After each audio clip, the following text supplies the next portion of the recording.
English story. On a muddy beach after a storm, a golden Labrador retriever was sniffing around. Suddenly, it discovered a small green sea turtle, hopelessly tangled in discarded fishing net. The turtle was barely alive, with a deep V-shaped scar on its shell. The Labrador immediately began working carefully, nudging with its nose and gently tearing at the net with its teeth. After persistent effort, it finally freed the helpless turtle. Without a moment's pause, the Labrador picked up the fragile turtle with extreme gentleness in its mouth and hurried back to its owner's seaside cottage. With the owner's help, the Labrador became the turtle's devoted guardian. It spent most of its days lying quietly beside the cardboard box holding the turtle. When the owner cleaned the turtle's wound, applied ointment, or fed it small fish, the Labrador always stayed close, touching the turtle with its warm, wet nose, as if offering silent encouragement.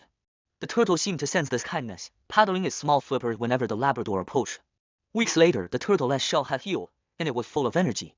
The Labrador and its owner returned it to the beach where they first met.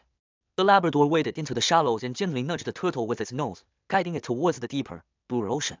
The turtle swam out with strong strokes, but not far out. It paused and turned back, looking intently at the Labrador on the shore before disappearing beneath the shimmering waves. The Labrador gazed at the sea for a long time.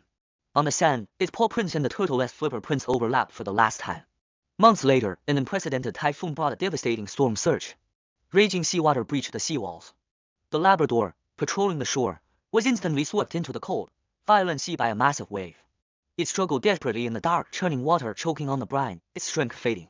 Just as it was about to sink into the depths, something small and hard nudged its weakening paw firmly. Then more sea turtles appeared. They formed a coordinated ring around the Labrador, creating a floating raft with their shells, lifting its heavy body steadily to the surface. At the front of the group was the very same small green turtle it had rescued, the healed V-shaped scar on its shell clear in the faint moonlight.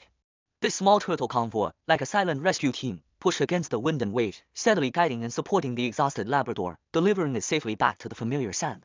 Shivering and utterly spent, the Labrador staggered to its feet, shook off the seawater, and looked back at the still churning sea. Under the moonlight, the little turtle with the V-shaped scar surfaced one final time, gazing towards the shore for a moment before diving into the deep ocean. The Labrador knew its small ocean friend had brought its family back for it in its darkest hour.